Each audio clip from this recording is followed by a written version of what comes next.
Hume is the only philosopher whose ideas remain plausible to us today. The ancient Greeks are readable as high literature, but their philosophy seems like brilliant fairy tales. The medievalism of Augustine and Aquinas is alien to the modern sensibility.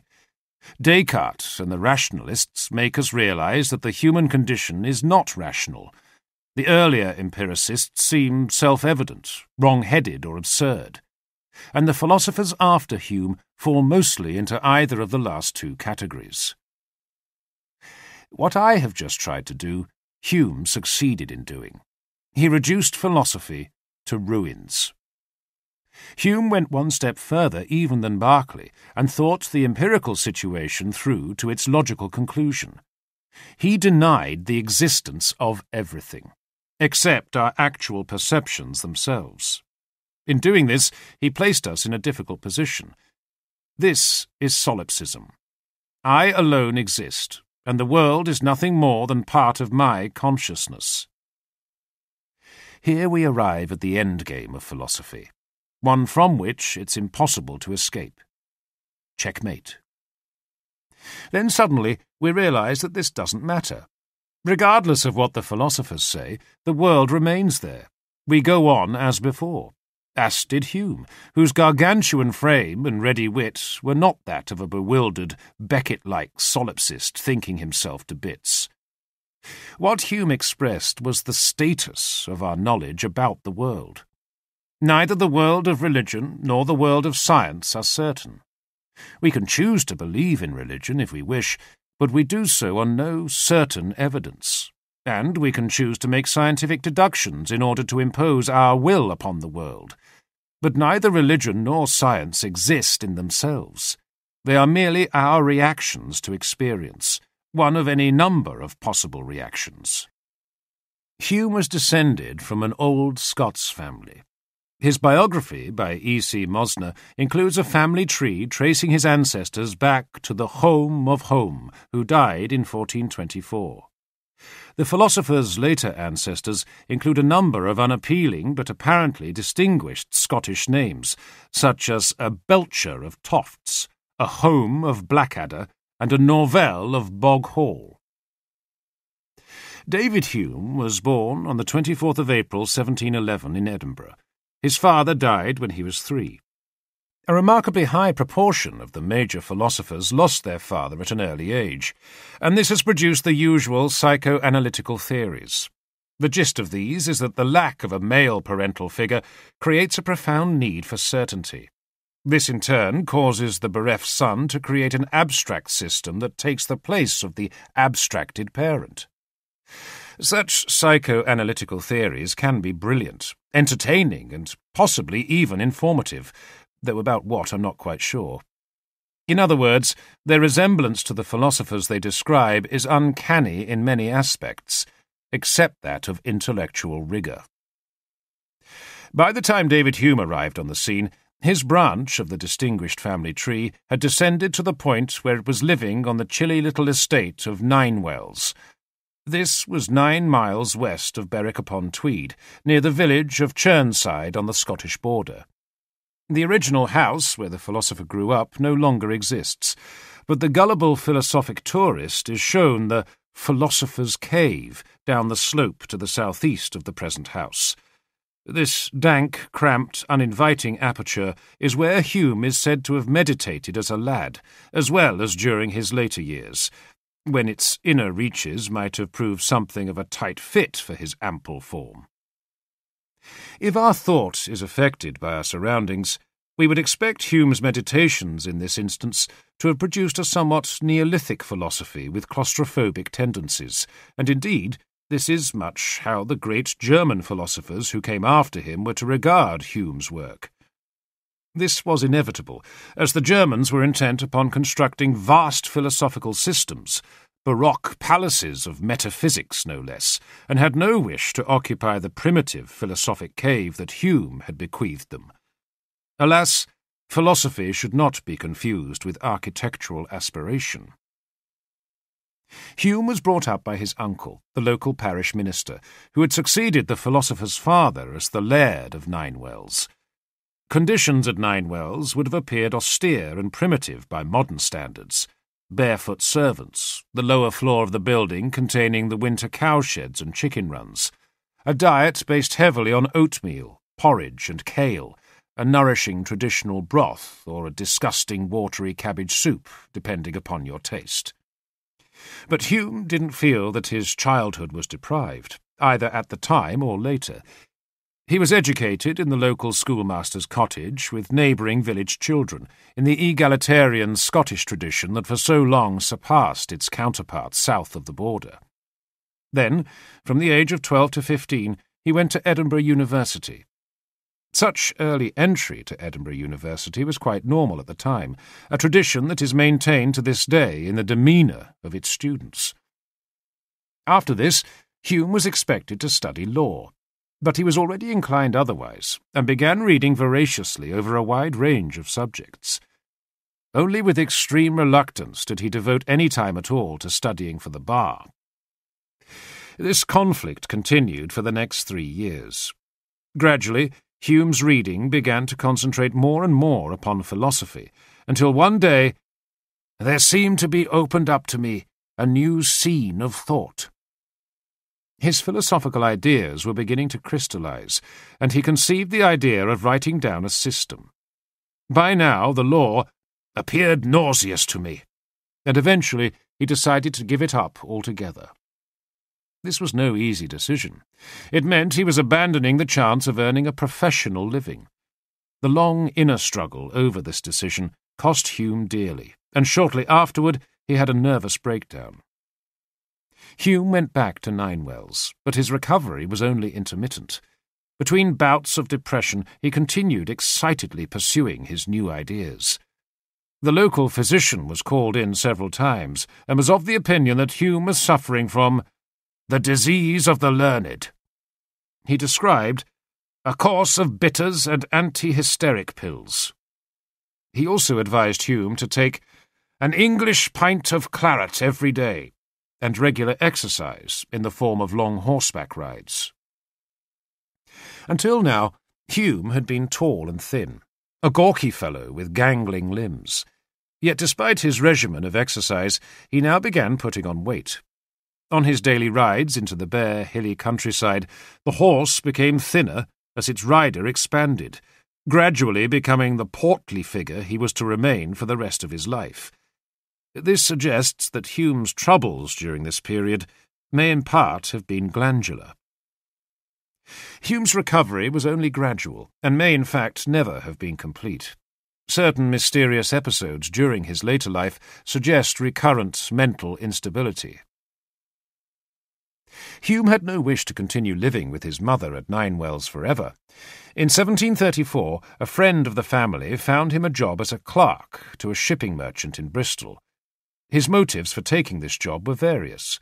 He certainly needed the money. He also understood that the job would involve foreign travel. This appealed to his sense of adventure, and he also felt it would be beneficial for his mental health. There is strong evidence that this continued to worry him. On his way to Bristol, Hume passed through London. Here he composed a long letter to Dr. Arbuthnot, one of the leading physicians of the day. In it, Hume does his best to describe his illness, though this description is severely hampered by the limited knowledge and inadequate concepts of the day. He describes his disease as this distemper, and refers to his inflamed imaginations. He says, "I was continually fortifying myself with reflections against death and poverty and shame and pain and all the other calamities of life." After outlining the remedies prescribed by his physician, he passes inconsequentially to some philosophical reflections. "I believe 'tis a certain fact that most of the philosophers who have gone before us have been overthrown by the greatness of their genius, and that little more is required to make a man succeed in this study than to throw off all prejudices, either for his own opinions or for this of others." Hume ends by asking various questions about his illness. Whether I can hope for a recovery, which he answers himself. "Assuredly you can." And this appears to have done the trick. Hume never sent his 10-page letter, though he kept it all his life. He seems to have found that the mere writing of it was a cure in itself, or at least as near a cure as he would ever find. Hume now settled down to work in Bristol, and discovered that his job as a clerk was unlikely to involve any foreign travel. Relations with his employer gradually deteriorated, and eventually he left his job. By his 24th birthday, he was back at Ninewells, where he began to get a bad name for his superior and irreligious ways. By this stage, Hume had inherited a small private income of £40 sterling a year, which enabled him to live frugally without having to work. He now set about writing down his philosophical observations, with the aim of creating a new philosophy which would make him famous. Throughout his life, Hume made little secret of his ultimate aim. "My love of literary fame, my ruling passion." And it was as a literary figure, more than as a philosopher, that Hume was to achieve fame. In later life, Boswell was to refer to him as the greatest writer in Britain, and to this day he is listed in the British Library catalogue as David Hume, the historian. After a few months, Hume decided to set off for France. Here he could live well on his small private income, and in isolation he would be able to concentrate on his new philosophy without interruption or speculations of a more practical nature. At Ninewells there was always Mother and his uncle, neither of whom were philosophy fans. There's a story that Hume left Ninewells in a hurry. Not long after he went to France, an unmarried young local woman called Agnes, who was said to have a bad record with such matters, announced that she was pregnant. The attitude toward this kind of thing in Scotland at the time was all very Christian. Poor deserted Agnes was exhibited at church, where the parish minister, Hume's uncle, delivered the customary public denouncement, which ended with the pious hope that she would die in childbirth. As if this display of compassion and Christian love were not enough, Agnes was then hauled before the sessions, where she almost certainly received a further punishment, again probably involving some kind of public humiliation, always a favoured method of retribution in a hypocritical society. I'm told that this is due to unconscious masochism, the thrill induced by the fact that you haven't yet been caught. During the course of Agnes's examination at the session, she eventually named the absent Hume as the father of her unborn child, probably to protect the real father. This was the session's firm conviction, at any rate. We will never know the truth. With one notable exception, this is the main evidence we have of Hume's sexual inclinations. According to Mosner, Hume, in later life in Italy and France and Scotland, was to prove a man of normal sexual desires. Since not much else is recorded about these sexual desires, one can only assume they were fulfilled by hospitality, with enthusiastic chambermaids and demanding hostesses. And since Hume is one of the few literary figures of the age who didn't catch the pox, it's unlikely that this hospitality was very frequent, or that he went with whores, who at the time were cheaper than hot water bottles. This latter is intended as a purely socio-economic observation with no sexist undertones. These disease-ridden human hot water bottles would in most cases have arrived at their condition after suffering the same fate as Agnes, victims of the hypocrisy so necessary to any upright society of closet masochists. Hume went first to live in Reims, but later moved to La Flèche, almost certainly because of its inspiring associations with Descartes, who had been educated there at the Jesuit college. Within 3 years, Hume had finished a treatise of human nature. He was later to disparage this work because of what he considered to be its youthful extravagances. But he did not disavow its philosophy, which contains almost all the original philosophical ideas for which he is today remembered. Bertrand Russell, in his History of Western Philosophy, is even of the view that this work contains the best parts of Hume's philosophy. Some achievement for a man who was not yet 30. In A Treatise of Human Nature, Hume attempted to define the basic principles of human knowledge. How do we know anything for certain? And what exactly is it that we do know for certain? In trying to answer these questions, he followed in the empiricist tradition, believing that all our knowledge is ultimately based on experience. In Hume's view, experience consists of perceptions, of which there are two types. Those perceptions which enter with most force and violence we may name impressions, and under this name I comprehend all our sensations, passions, and emotions as they make their first appearance in the soul. By ideas, I mean the faint images of these in thinking and reasoning. He explains, every simple idea has a simple impression which resembles it. But we can also form complex ideas. These are derived from impressions by way of simple ideas, but need not necessarily conform to an impression. For example, we can imagine a mermaid by combining our idea of a fish and our idea of a woman. By adhering strictly to this notion of impressions and ideas as the only certain basis for our knowledge, Hume arrives at some astonishing conclusions. Objects, continuity, the self, even cause and effect, all these are shown to be fallacious notions. We never actually experience an object, only impressions of its colour, shape, consistency, taste, and so forth. Likewise, we have no actual impression that corresponds to continuity. Things simply happen one after another. We can't even say that one thing causes another to happen. We may observe one thing constantly following another, lit gunpowder, explosion, but there is no logical connection between the two, and no logical reason why they will happen in sequence in the future. We have no other notion of cause and effect but that of certain objects which have been always conjoined together. Induction, by a process of simple enumeration, has no logical force. All swans had been white before the discovery in Hume's time of black swans in Australia. Thus swans had not been necessarily white, any more than a flame necessarily caused gunpowder to explode.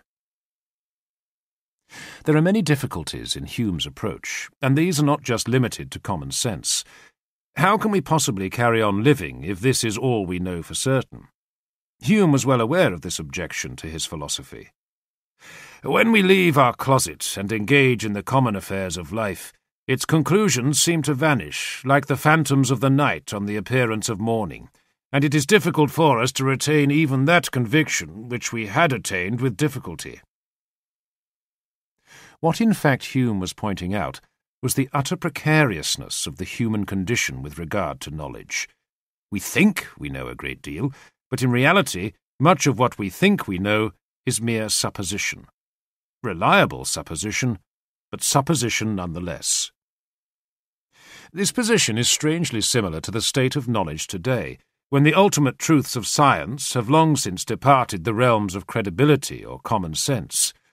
We grudgingly accept the truths of science, which would have us believe that a torrent of subatomic particles streams through our solid earth, shadows of antimatter dog our every step, and a curveball of space would carry us into the past.